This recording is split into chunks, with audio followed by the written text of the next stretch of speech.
Glória a Deus. Meus irmãos, é uma alegria nós mais uma vez podermos abrir as nossas Bíblias, aqui em Lucas capítulo 15, para dar continuidade a esta série de mensagens que é acerca das parábolas de Jesus. Hoje nós iremos estudar um pouco sobre a parábola do filho pródigo. Como eu disse, esta é uma parábola bastante extensa e nós vamos precisar dividir ela em 2 sermões, até porque esta mensagem ela fala de dois filhos que estão perdidos.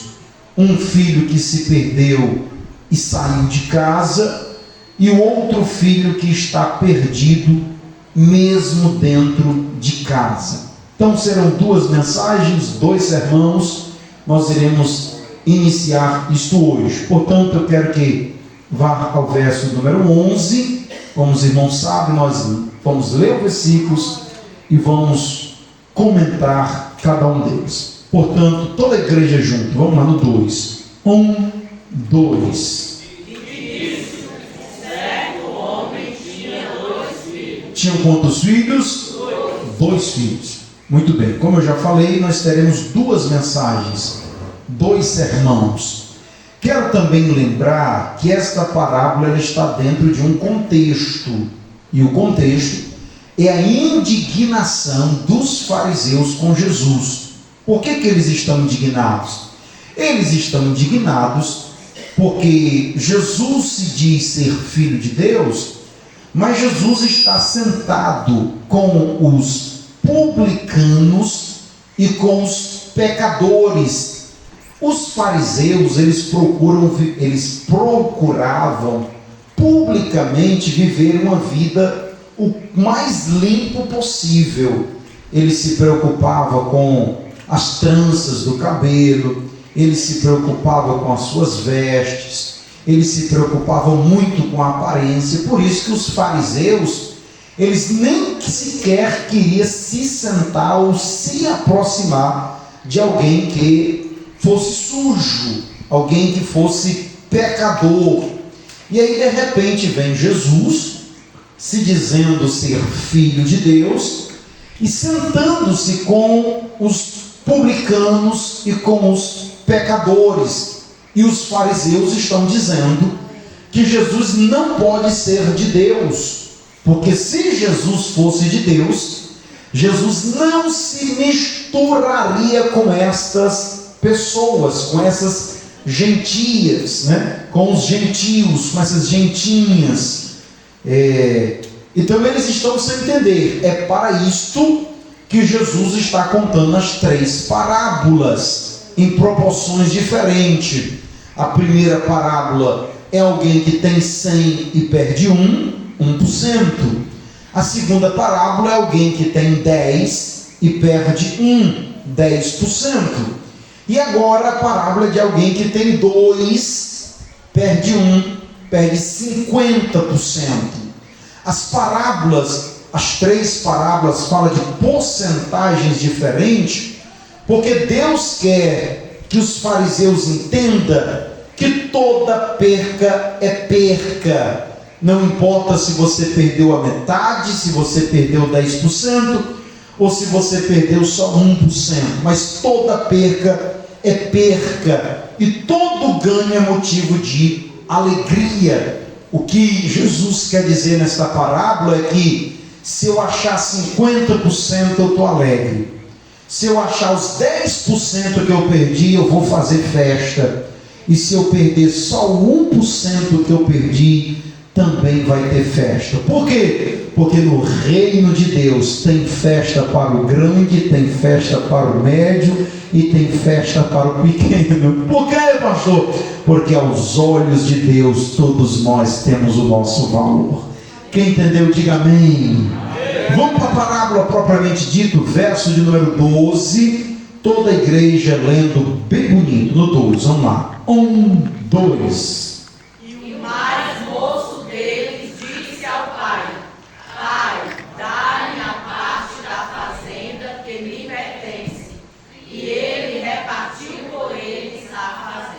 Meus irmãos, nesse versículo, tem 3 questões que eu quero comentar com os irmãos. Primeira questão é a questão da herança antecipada.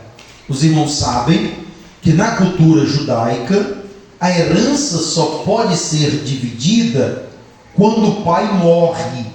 É uma desonra você se aproximar do pai e dizer assim: pai, eu quero que o senhor me dê a minha parte.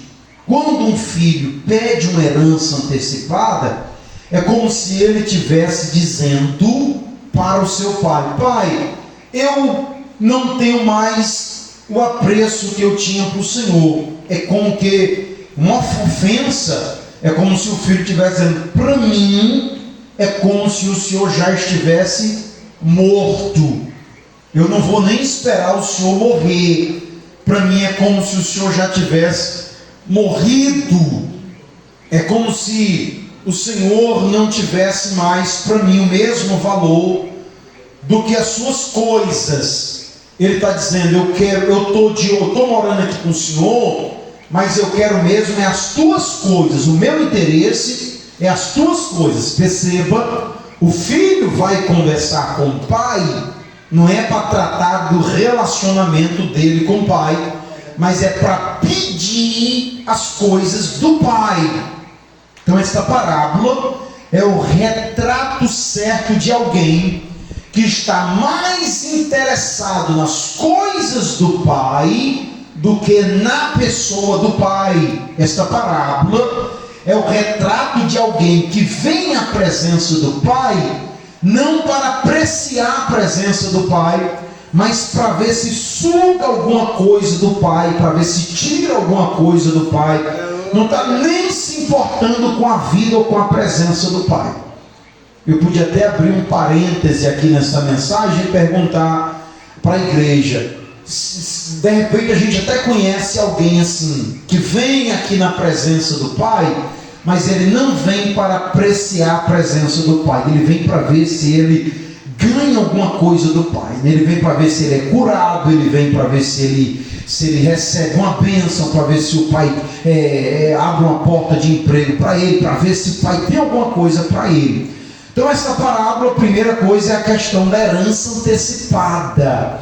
É um perigo quando as coisas do pai se tornam para nós mais importante do que o próprio pai.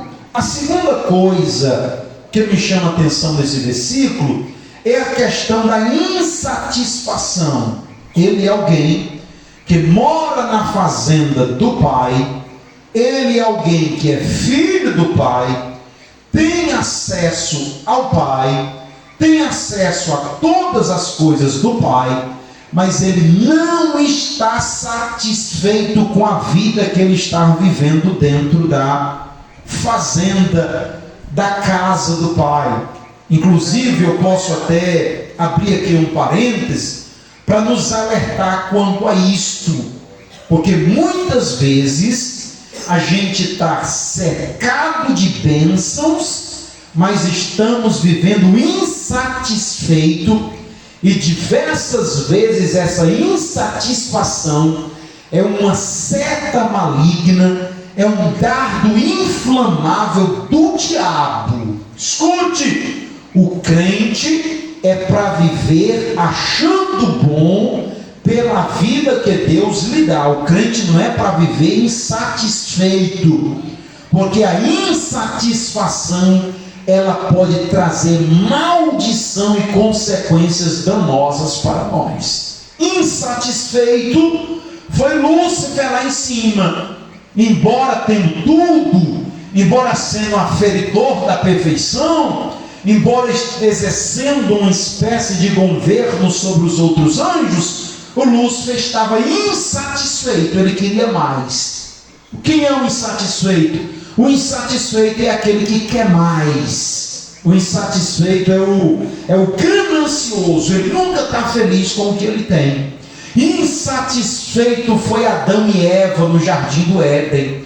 Eles tinham todas as frutas lá ao seu dispor, né? Tinha tudo lá ao seu dispor, mas eu não sei se eu digo assim, vou dizer, a pobrezinha da nossa mãe Eva estava lá toda desconsolada, olhando para a árvore, porque ela tinha as outras, mas a Bíblia diz que ela estava desejando era aquela que ela não tinha. É um perigo quando o crente deixa de agradecer pelo que tem, para dizer, eu queria mesmo era o que eu não tenho, né? Que é justamente o problema desse rapaz aqui, que vai se perder, o filho pródigo. A palavra pródigo é aquele que vive dissolutamente, que desperdiça. Então o filho pródigo é o filho que desperdiça. Primeiro, ele desperdiçou a companhia do pai. Segundo, ele desperdiça a satisfação pela casa do pai. Ele está aqui, mas ele está insatisfeito. E a gente tem que orar para que esse demônio da insatisfação não ocupe espaço no nosso lugar, né? Olha, o crente é para estar satisfeito com o cargozinho que ele tem, é para estar satisfeito com o pastor que Deus deu a ele, é para estar satisfeito quando chove, é para estar satisfeito quando está no calor. Nós estamos ali no trabalho, sofrendo com calor, e a gente dá glória a Deus. Glória a Deus, esse calorzão, a chuva que vem daqui a pouco, né? Por quê? Porque o crente não é para viver murmurando e insatisfeito, mas é para dar graças a Deus por todas as coisas, sabendo que esta é a vontade de Deus. Me ajude a pregar. Diga para a pessoa que está do seu lado, diga assim: eu quero lhe ver mais satisfeito, viu, irmão? Fique satisfeito com o que você tem. Fique satisfeito com o que você tem. E tira o olho daquilo que tu não tem, né? Quem aqui está satisfeito com Cristo, diga amém, irmão. Tem até um hino da harpa, não tem? Estou satisfeito com Cristo, pois Ele a minha alma mudou. Glória. Quem diz amém? A terceira coisa que eu quero dizer nesse versículo, irmãos, é a questão do livre-arbítrio. Isso aqui é difícil da gente entender. Isso aqui é difícil da gente entender. Por quê? Porque o menino chega para o pai e diz assim: pai, eu quero que o senhor dê a minha parte, eu quero ir embora, eu quero ir para outro lugar, eu quero me apartar de ti. E o pai, irmãos, ele tinha o direito, de acordo com a lei, ele tinha o direito de dizer: não vou lhe dar não. O pai poderia ter insistido com o filho, o pai poderia ter dito assim: não, meu filho, o que está acontecendo e tal. E o que me chama a atenção nesse texto é que quando o menino chega para o pai, pega as coisas e diz que vai embora, o pai respeita o livre-arbítrio do filho e livremente, sem insistência, o pai abre mão e dá herança. E eu fico perguntando: meu Deus, que pai é esse que deixa o filho ir embora assim com tanta facilidade? E quando a gente lê um pouco mais o texto, a gente percebe que o pai deixou o menino ir embora porque o coração dele já tinha ido na frente. Ele está insatisfeito, não é no dia que vem conversar com o pai. Ele já estava insatisfeito. Sabe o que eu aprendo aqui? Que não tem como a gente segurar quem não quer ficar. Não tem como a gente segurar quem não quer ficar. Você já ouviu dizer que quando um não quer, dois não brigam? Pastor, converse com a minha mulher, converse com o meu marido, converse com o meu menino, porque não quer mais, não quer mais. Não tem. Quando um não quer, dois não fazem. Então o que foi que o pai fez? O pai respeitou. Você quer ir embora? Pois tá bom, pois vá. Você quer ir embora? Na verdade, o coração já tinha ido, porque a gente não se desvia no dia que cai. Vou repetir: a gente não se desvia no dia que cai. A gente começa a se desviar quando a gente passa a alimentar no coração a insatisfação e os desejos proibidos. Por isso que a gente tem que tomar cuidado com aqueles pensamentos que a gente tem quando dobra assim, quando bota a cabeça no travesseiro, aquelas setas malignas. Você não pode estar alimentando isso, tem que repreender logo. Por quê, pastor? Porque a gente não se desvia no dia que cai.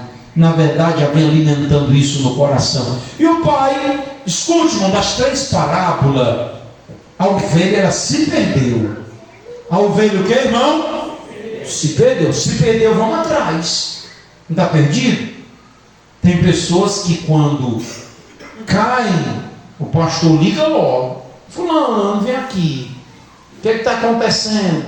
Então tem pessoas que a gente sabe que foi um laço do diabo. A gente sabe que foi uma seta maligna. Tem ovelha. Quem é ovelha está propícia a isso, a se perder. A dracma, ela se perdeu porque a dracma, ela não tem consciência. Então tem gente que cai, que se perde por falta de entendimento, de consciência. Desses a gente vai atrás. Mas o filho pródigo não. O filho pródigo não se perdeu no dia que saiu de casa. Ele já estava perdido aqui dentro. E não importa você ir atrás, conversar, aconselhar, ele vai lhe ignorar, ainda vai esnobar de você. Ai, os irmãos nunca tiveram essa experiência, não? Tem uma coisa mais difícil do que evangelizar um desviado.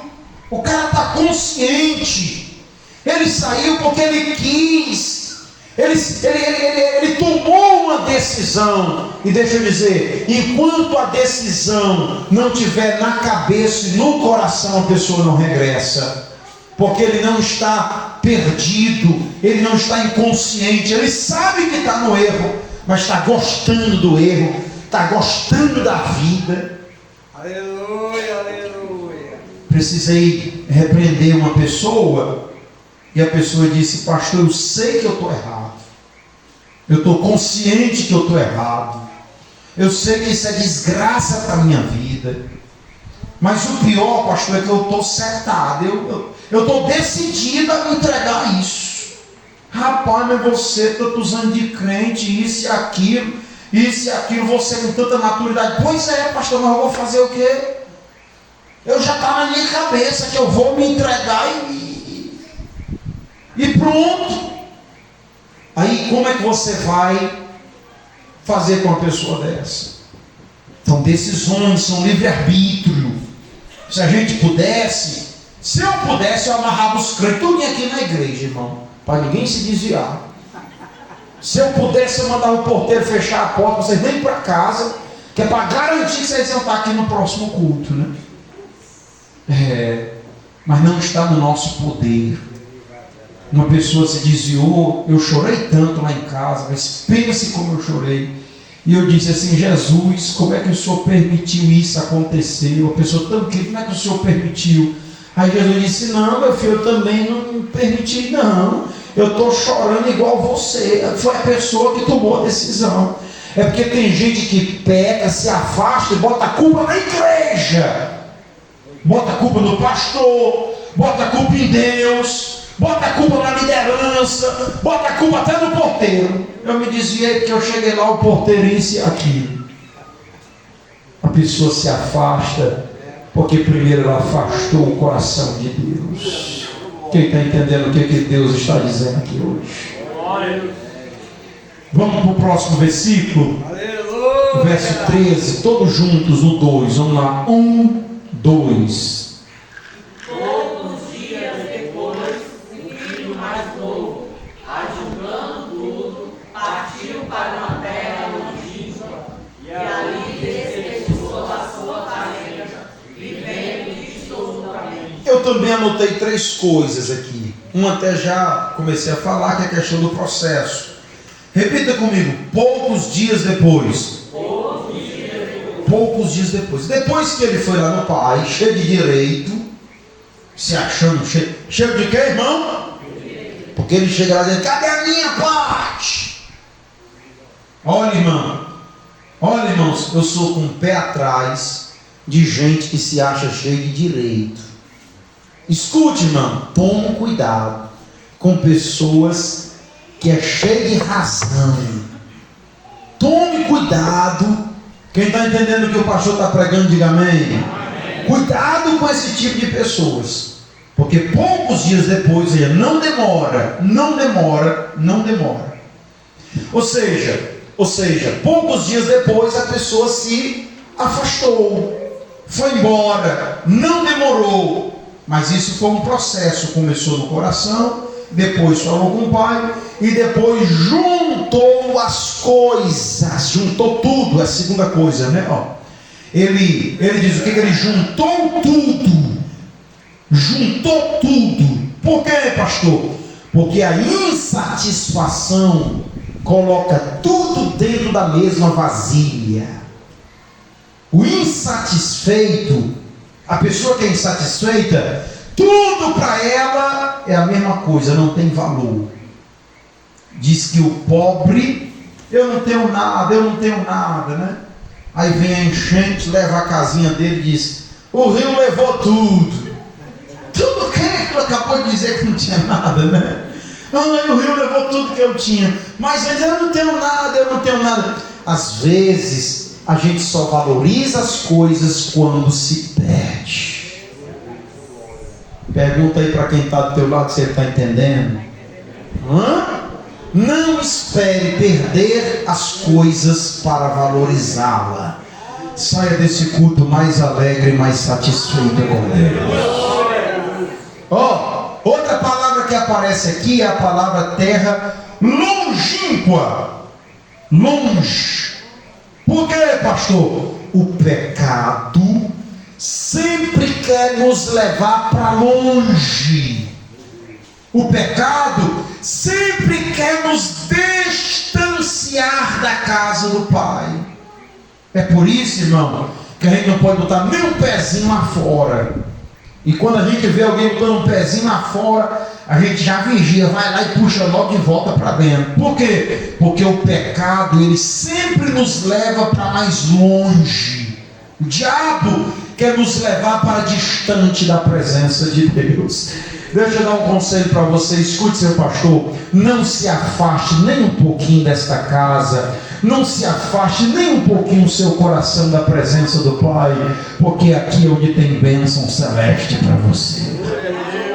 Olha, irmãos, aquele lá, o rei do rock, é o Elvis Presley, né? Vocês sabem que ele era crente, ele tocava na igreja, e o Elvis, poucos dias antes de morrer, ele estava sentindo uma solidão tão grande no peito, e ele ligou para o pastor Billy Graham. E disse assim: pastor Billy Graham, ore por mim. E ele disse: não, Elvis, venha no meu gabinete, eu quero orar por você. E ele disse: o senhor me recebe mesmo? Sim. E o Elvis Presley foi lá no gabinete do pastor Billy Graham. O pastor Billy Graham orou por ele e disse: Elvis, meu filho, você sabe que nada disso adianta. Não adianta eu orar por você se você não tomar a decisão de voltar. Meu filho, volte. A sua guitarra ainda está aqui na igreja. Venha tocar na igreja como você tocava na adolescência. E o Elvis disse assim: pois é, pastor, eu queria mesmo voltar, mas eu estou tão longe. Eu tenho tantos contratos, tanto show marcado. Eu estou tão longe, pastor, que não dá mais para mim voltar. Sabe por quê, irmãos? Porque um abismo chama outro. Se algum dia o diabo te chamar para tu se desviar só por uma semana, não caia nessa artimanha, porque o pecado sempre nos leva para mais longe. É só um trago, é só um gole, é só, vou cheirar só uma vez. É um caminho sem volta. E quem está entendendo, diga amém. Amém. Verso 14, olha só, volta o 13, só para me ler de novo o 13, viu? Diz assim: poucos dias, o filho mais novo ajuntou tudo, partiu para uma terra longínqua, e ali ele desperdiçou a sua fazenda, vivendo dissolutamente. Ele foi viver nos bares, ele foi se prostituir, ele foi viver para curtir os prazeres da carne. O problema é que os prazeres da carne só tiram de nós. Olha o versículo 14, como completa essa informação. Diz assim, ó: havendo ele gastado tudo, ele gastou o que, irmão? Ele gastou o que? Tudo, ele gastou tudo. Por quê? Porque o diabo, ele não se satisfaz só com um detalhe. O diabo não quer só uma parte. O diabo só quer, se for, tudo. Por quê? Porque ele veio para isso. Ele veio para matar, roubar e destruir. Tem uma palavra de Deus para você: não faça concessão com o pecado. Não faça acordo com o pecado. Olhe para mim em nome de Jesus, que eu estou sentindo de Deus. Cuidado com a frase, é só essa vez. Cuidado com a frase, é só mais um pouquinho. Cuidado com essas artimanhas do diabo. Ele pede só um pedaço, de repente ele já devorou, foi tudo. Mas quando creem que Deus vai nos dar graça, sabe por quê, irmãos? É o que o texto está dizendo: acabou tudo. E por que acabou tudo? Porque o diabo ele só abusa e usa. O diabo não abastece, o diabo não dá de volta. O diabo não é como Deus. Deus ele nos pede uma parte para saber como é que está o nosso coração, e depois nos dá muito mais. É ou não é? É, irmão. Deus diz para Abraão: Abraão, me dá teu filho. Tem certeza? Me dê, rapaz, o teu filho. Tu não tem tanta coisa? Pois toma o teu filho. Aí Deus disse: não, eu não quero nada teu não. Eu vou te dar mais bênção. Porque Deus não tem interesse em nos ver na miséria. O interesse de Deus é nos ver na bênção, na abundância.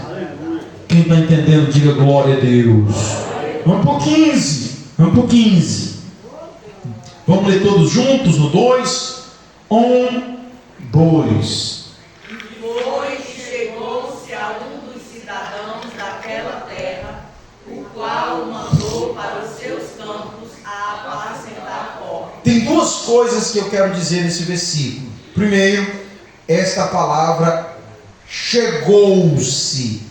Esta palavra chegou-se, ela no grego, esta palavra significa que ele insistiu relutantemente. Essa palavra chegou-se quer dizer que ele insistiu relutantemente. Ele estava com uma fome tão grande, e a fome era na terra. É como se ele tivesse procurado um patrão. Aqui um patrão, irmão, um dia recebeu o patrão. Tem cara de patrão mesmo, um dia. Ele chegou para o patrão e disse: patrão, arruma um emprego para mim. E o patrão disse: tem não. Tem, arruma um emprego para mim. Ele disse: tem não, rapaz, o negócio tá bravo para todo mundo. A fome era na terra, estava ruim para todo mundo. E ele disse: mas arranje alguma coisa para mim fazer. Não tem não, rapaz. Ele disse: arranje qualquer coisa, nem que seja para mim ser um dos teus jornaleiros, mas arruma aí alguma coisa. O menino vai de recado. Ou seja, alguém que estava arrogando seus direitos na casa do pai, quando saiu daqui, passou a mendigar lá fora. Está vendo aí, irmãos, para onde é que a arrogância nos leva? Está vendo aí para onde é que a arrogância nos leva? Aqui você tem prazeres, aqui você tem pão, tem cordeiro, servo. É porque você não está vendo ainda, é porque você não entendeu ainda aquele que as irmãs cantam, que vale a pena ser crente, ser filho da luz. Aí a pessoa se desvia e fica mendigando lá fora. Eita Jesus!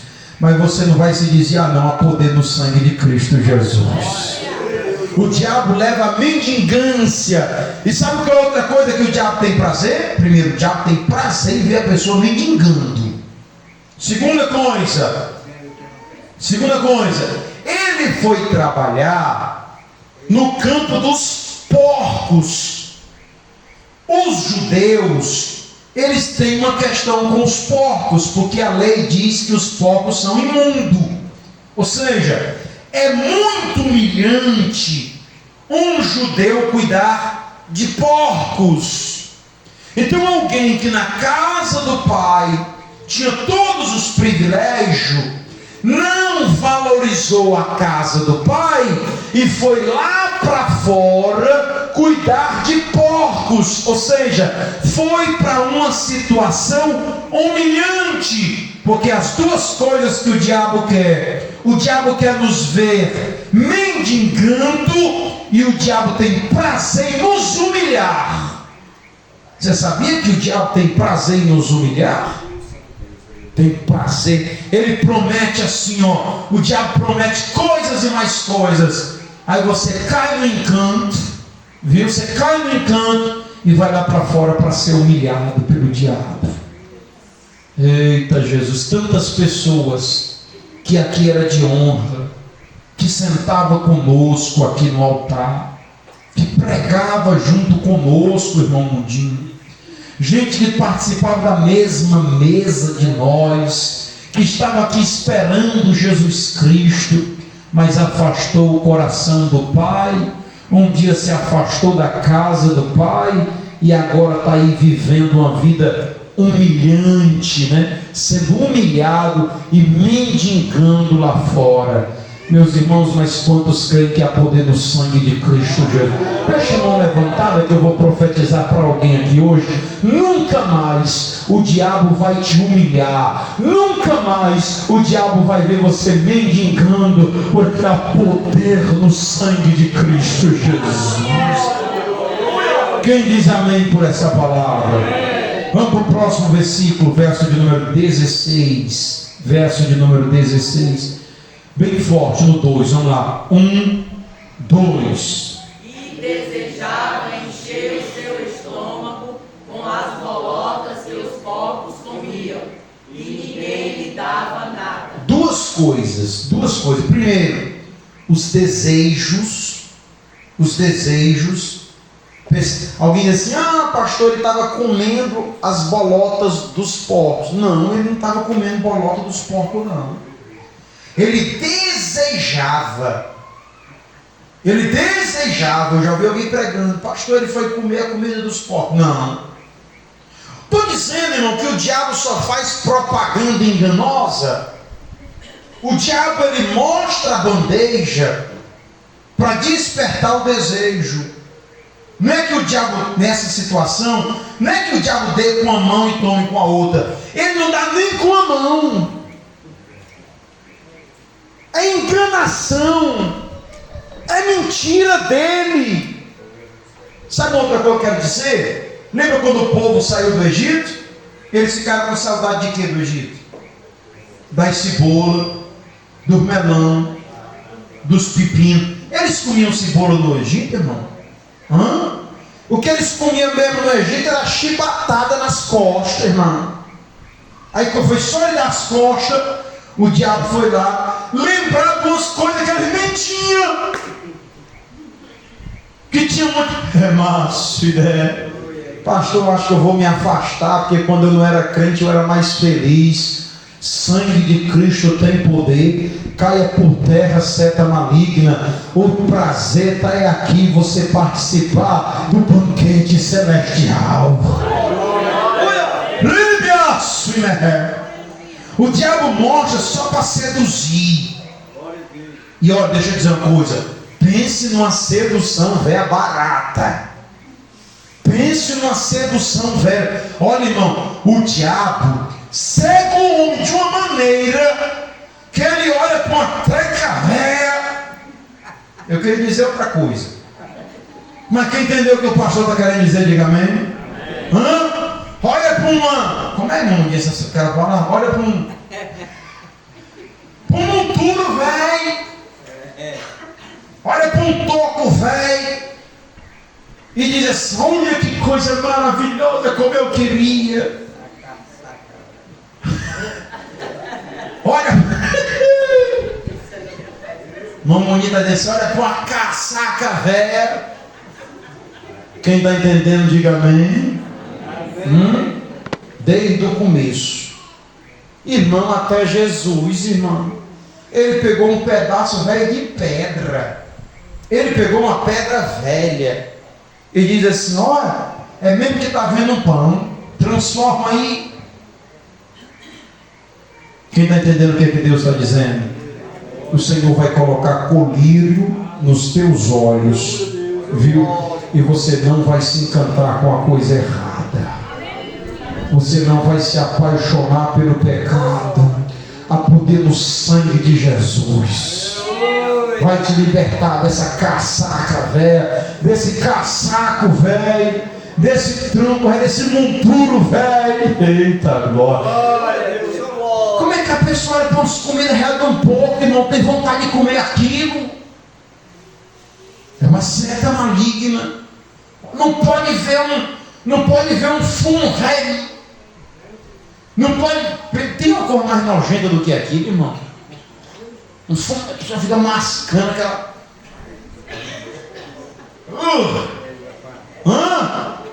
Tem irmão que sentiu até nojo aí, ó. Mas quando o diabo cega, olha para aquilo, chega a boca, se enche de água para partir para cima. Ainda lembra de chiclete. Irmão, tem uma coisa mais fedida do que cachaça. E a pessoa fica alucinada. O que é isso, pastor? Eu não sei que gosto tem essas coisas. A gente sente o cheiro, né? Do cigarro, do não sei o que. Irmãos, isso é uma seta que o diabo coloca, mas há poder no sangue de Jesus para desfazer todo o laço do diabo. O Senhor vai limpar a tua alma, as tuas narinas. O Senhor vai te limpar total e completo, porque há poder no sangue de Jesus.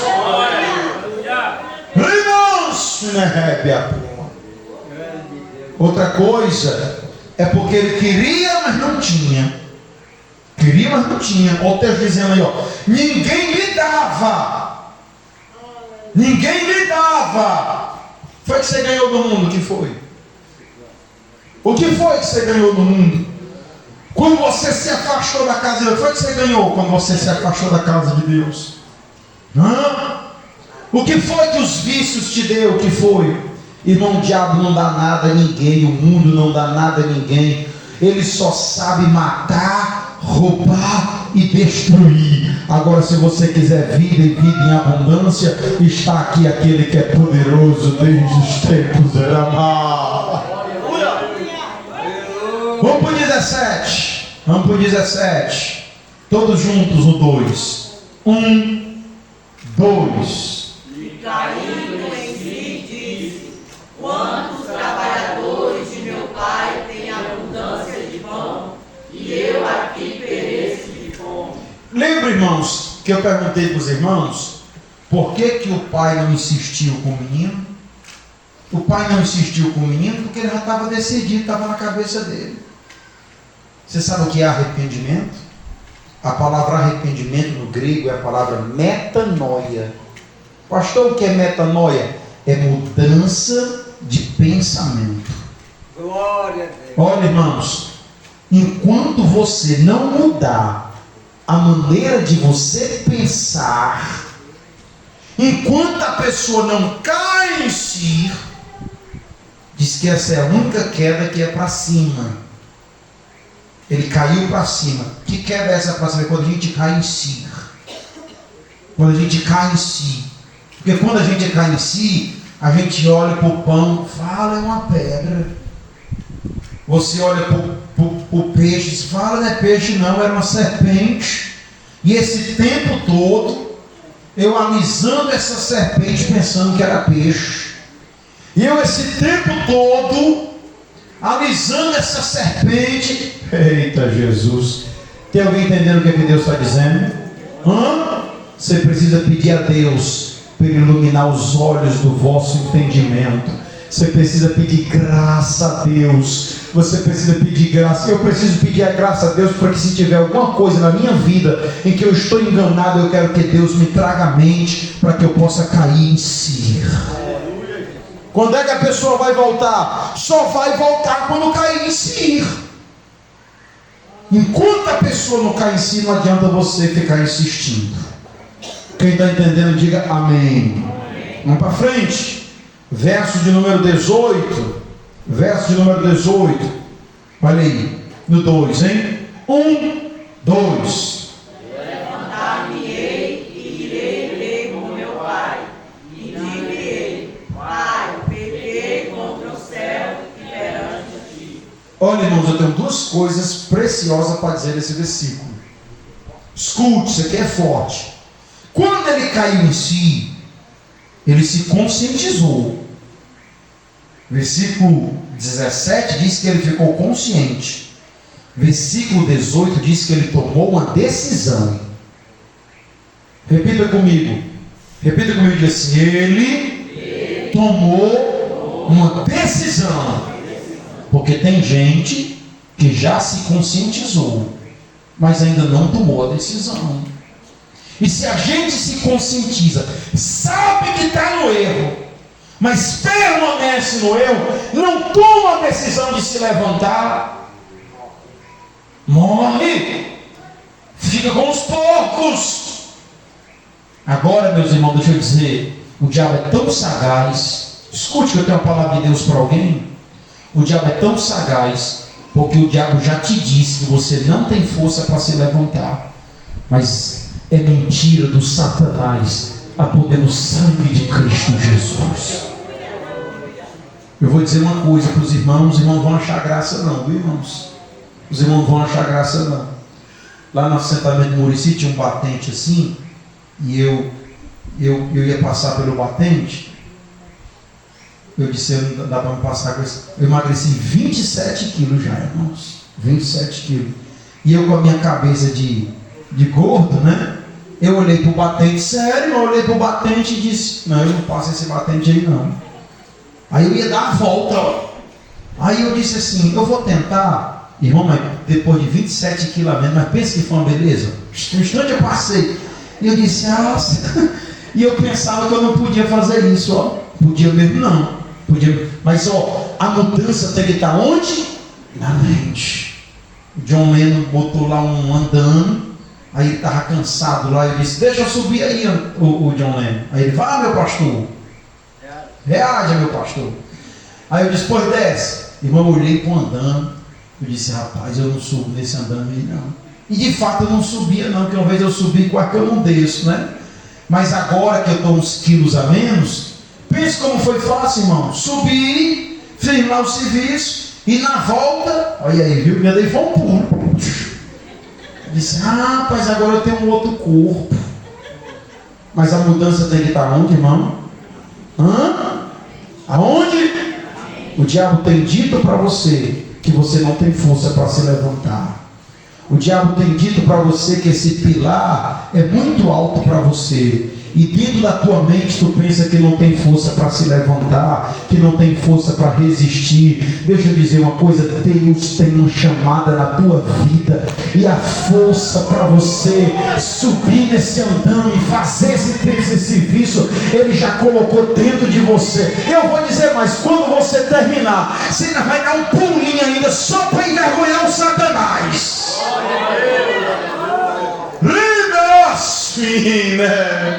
Quem está entendendo o que Deus está dizendo?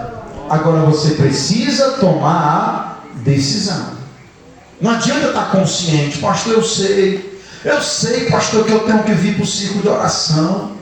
Eu sei, pastor, que eu tenho que fazer um propósito com Deus. Eu sei, pastor, que eu tenho que botar meu dízimo em dia, porque o devorador não vai embora. Eu sei, pastor, que eu tenho que perdoar aquele irmão. Eu sei, pastor, que eu preciso tomar uma nova postura. Pois se você já sabe, vá e faça aquilo que você já sabe que tem que ser feito. Aleluia. Decisão. A nossa vida, ela não é regida pelos nossos pensamentos, A nossa vida é direcionada pelas nossas decisões. São as nossas decisões que nos movem. Quem está entendendo, diga amém. Amém. Um pai tinha 2 filhos. Meu filho, amanhã vamos trabalhar. Amanhã vamos trabalhar. Aí um disse assim: pai, eu não vou não. Por quê, meu filho? Não vou não. Não, papai, eu vou. Aí no outro dia de manhã cedo, um decidiu ir e o outro decidiu ficar. As nossas decisões cancelam até os nossos discursos. É forte isso aí, viu? As nossas decisões, aquilo que eu decido fazer, cancela até os nossos discursos, as nossas falácias. Eu vou explicar aqui um pouquinho, irmão. Tá com uma roxa aqui. Porque tem gente que é tão bom em palavras. Tem gente que pense como fala bonito, né? Olha, pastor, se o senhor me der a oportunidade, eu vou fazer assim, eu vou fazer assim, eu vou fazer assim, e eu vou fazer desse jeito, e isso e aquilo, eu vou assim e assim. Aí quando você... Quem já entendeu, diga amém. Não é o que você diz que vai fazer, mas é aquilo que você já está fazendo. Quem entendeu, diga amém. Outra coisa, eu vou voltar e vou pedir perdão. Vou voltar para pedir o que, irmão? Agora isso aqui não é para todo mundo não, viu? Aqui é só para quem tem o Espírito Santo de Deus. Isso aqui é só para quem está cheio do Espírito.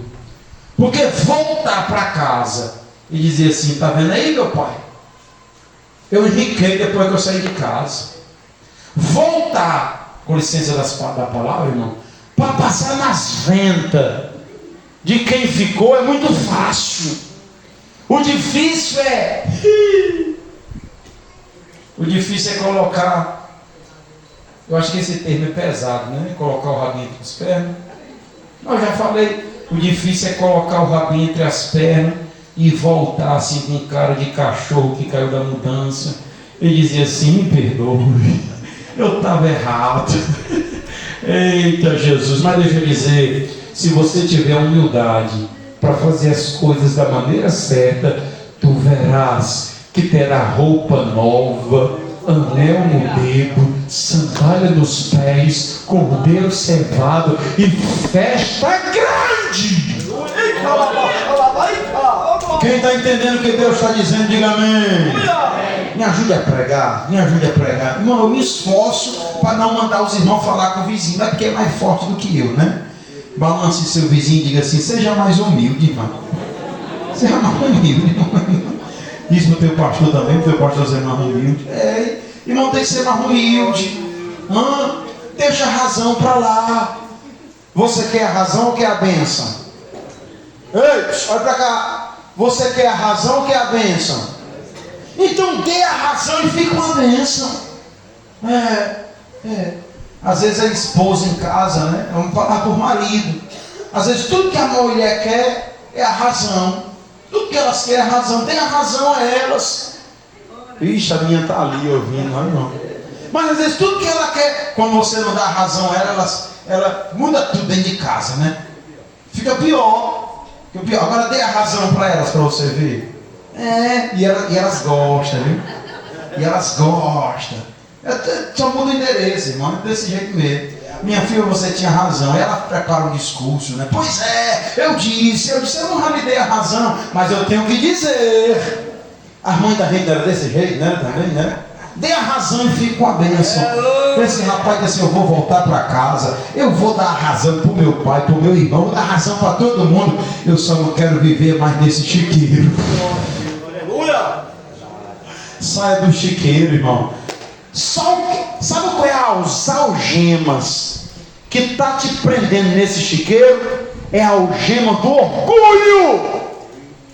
E a chave para abrir essas algemas se chama humildade. É forte essa analogia, não é?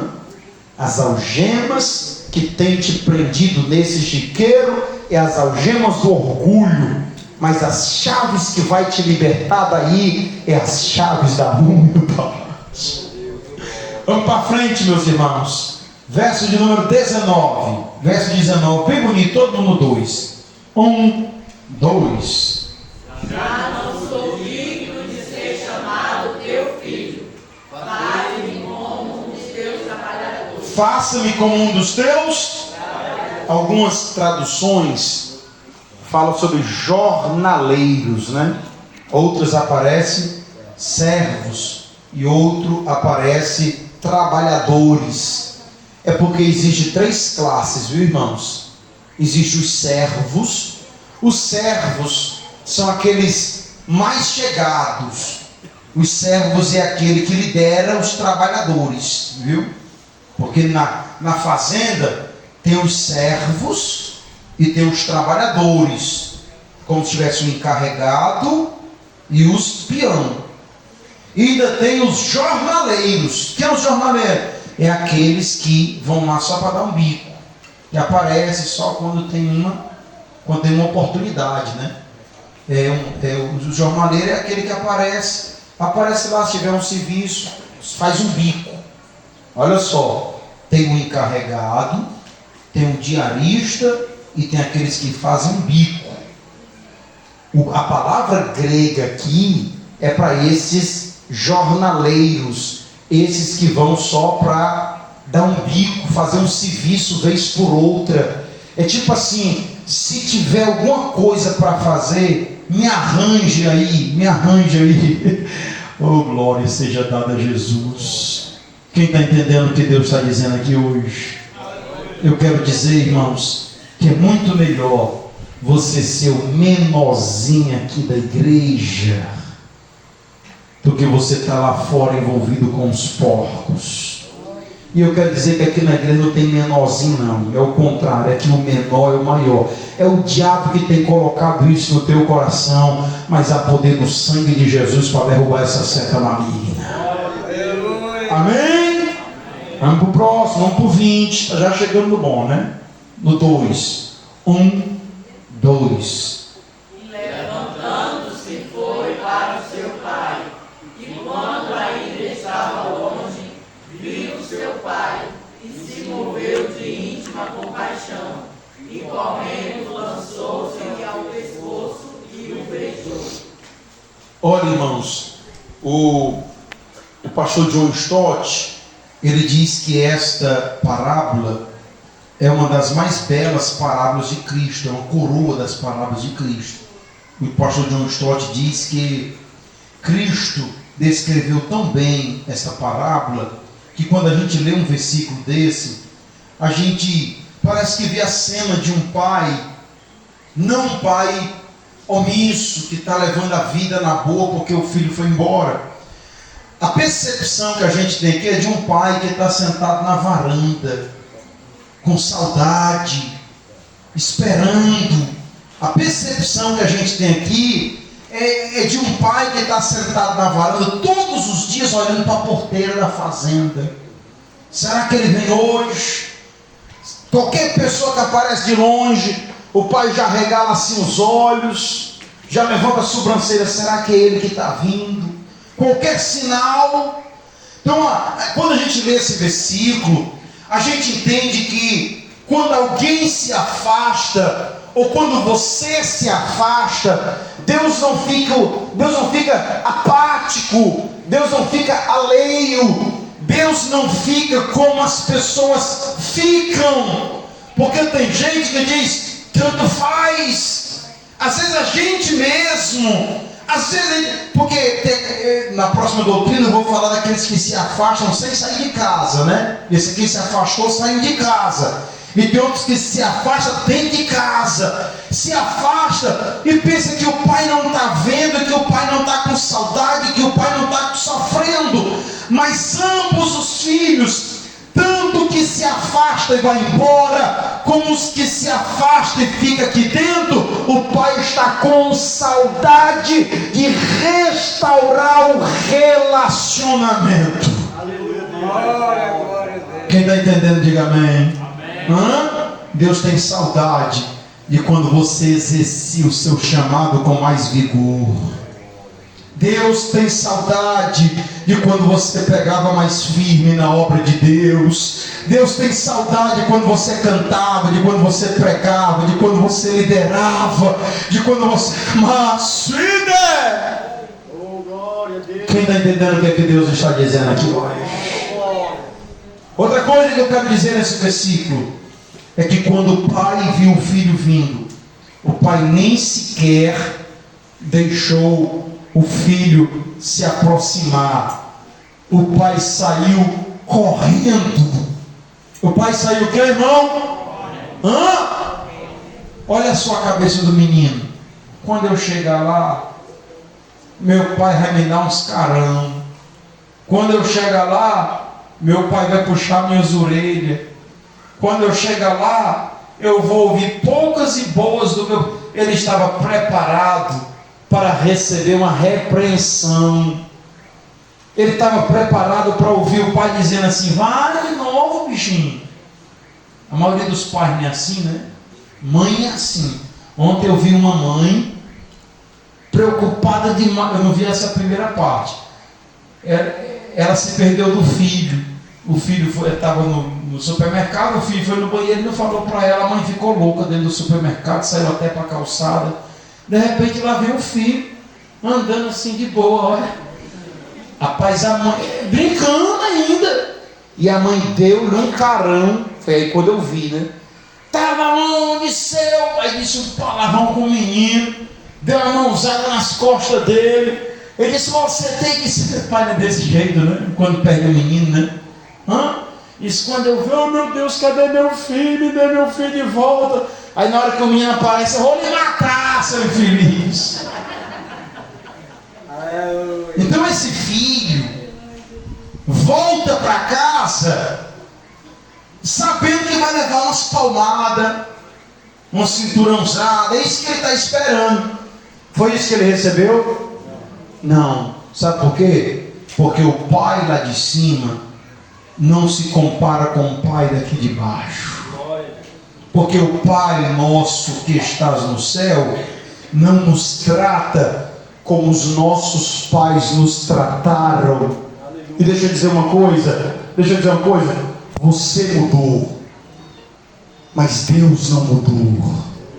Deixa eu dizer uma outra coisa, a igreja muda, fecha o coração, desacredita, mas Deus sempre estará com os braços abertos para receber.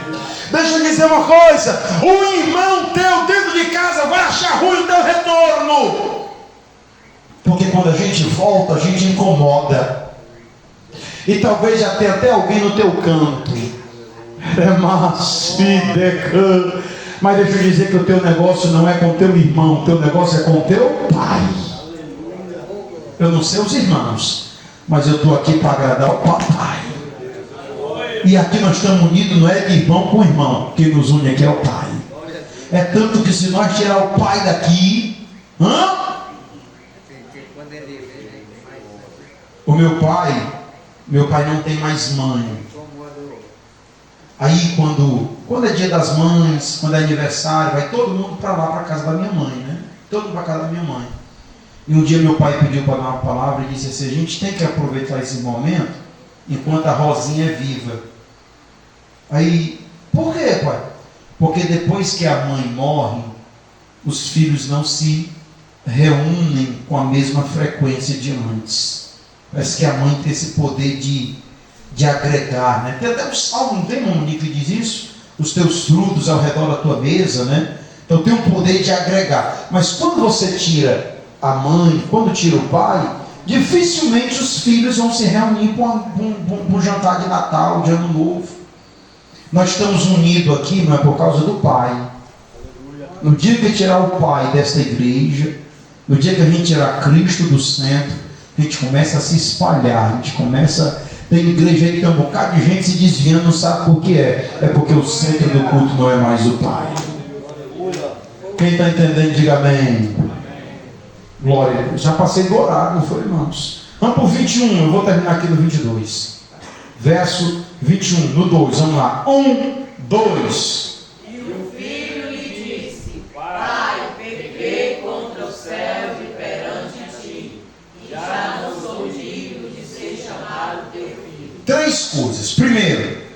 ele se conscientizou. Segundo, ele tomou uma decisão. Terceiro, ele executou aquilo que ele tinha decidido. Ele levou até a última instância. Ele fez o que ele decidiu fazer.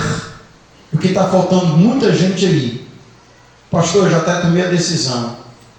Eu só não tenho a coragem de fazer o que eu já decidi que ia fazer. Quem está entendendo o que é que Deus está dizendo? Aquilo que Deus colocou no teu coração para fazer, você precisa ir lá e fazer. Olha o 22. Olha o que é que acontece. Olha o que é que acontece quando a gente obedece a voz do Espírito Santo de Deus. Mas o pai disse aos seus servos: trazei a melhor e põe-lhe, e vestiu, né? E põe um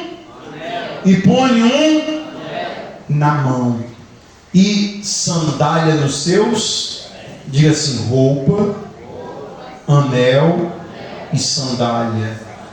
Roupa, anel e sandália. Roupa é a maneira como nós nos apresentamos. Quando o menino chegou todo sujo, de fezes de porco, quando ele chegou, porque os irmãos não riam não, porque todos nós chegamos aqui todo, não foi? A gente chegou aqui todo sujo, e a primeira coisa que Deus fez é nos lavar dos nossos pecados. Hoje você olha assim, é um cidadão, é uma mulher de Deus, muda a nossa aparência. Segunda coisa, colocou anel no dedo. Anel é símbolo de autoridade. Anel é símbolo de quê, irmão? O que foi que Faraó deu a José? Deu um anel. Anel é autoridade. Deixa eu dizer uma coisa. Se você voltar para o lugar que você não deveria ter saído, não se preocupe. Deus vai te revestir e vai te dar a mesma autoridade que você tinha antes. Terceira coisa, colocou chinela nos pés, porque quem anda descalço é escravo.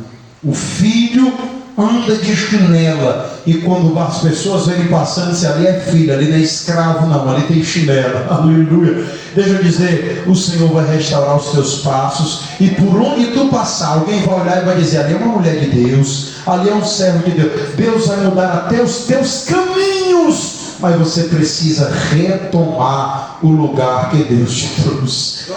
Quem está entendendo o que, é que Deus está dizendo? Verso de número 23. Trazei, pois, o bezerro. Todos juntos o 2, vamos lá. 1, 2. E trazei o bezerro cevado, e matai-o, e comamos e alegremos. 24.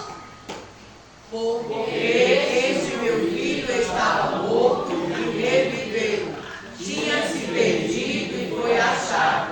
E começaram a alegrar-se. Começaram, está no singular ou está no plural, irmão? Quem foi que se alegrou? O pai se alegrou e o filho se alegrou. Escute. Deus tem uma semente de alegria lhe esperando. Aonde? No lugar e na posição certa. Por quê, pastor? Porque cada um de nós temos uma chamada de Deus. Quem aqui tem uma chamada de Deus, irmão? Você tem uma chamada de Deus? O problema é que a gente se afasta da chamada, e fora da chamada não tem alegria. Quer alegria de volta? Volte para o lugar da chamada, porque haverá festa, haverá alegria. Quantos creem que Deus retornará a alegrar o teu coração? Diga amém. Vamos aplaudir ao Senhor por essa palavra. Vamos ficar em pé em nome de Cristo Jesus. A festa grande. Diga assim: festa grande. Você crê que Deus tem uma festa grande para você? Próximo versículo na próxima semana. Vai chegar alguém no meio da festa, aí vai se indignar, né? Mas isso é na próxima doutrina. Quem aprendeu alguma coisa hoje, irmãos? Irmãos, eu quero dizer uma coisa para os irmãos. Às vezes eu também me sinto um filho afastado. Quando eu me afasto muito da oração, quando eu me afasto muito da obra de Deus, quando eu me afasto muito da leitura bíblica, às vezes minha leitura está tão atrasada, e aí eu sinto tanto essa falta, e eu caio em si, eu tomo a decisão, e eu volto para o altar da oração, aí o gozo da alegria volta para minha alma.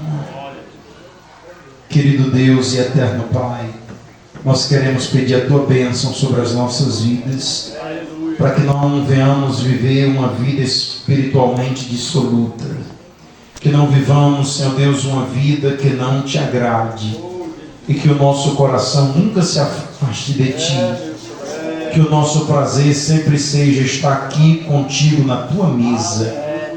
Não, eu não preciso sair daqui e me alimentar com os porcos para valorizar o que eu sempre tive. Dai-nos, Senhor Deus, a alegria da salvação. Dai-nos a satisfação espiritual de estar na Tua presença. Põe, Senhor Deus, as nossas vestes espirituais, o anel no nosso dedo e a sandália nos nossos pés, porque eu sei que haverá grande festa e gozo e alegria. E que o grande amor de Deus, o nosso Pai, que a graça salvadora do Senhor Jesus Cristo, que a comunhão e as consolações, o poder e a virtude do Espírito Santo seja sobre todo o povo de Deus, desde agora e para sempre. Todos dizem amém. Deus vos abençoe, meus irmãos.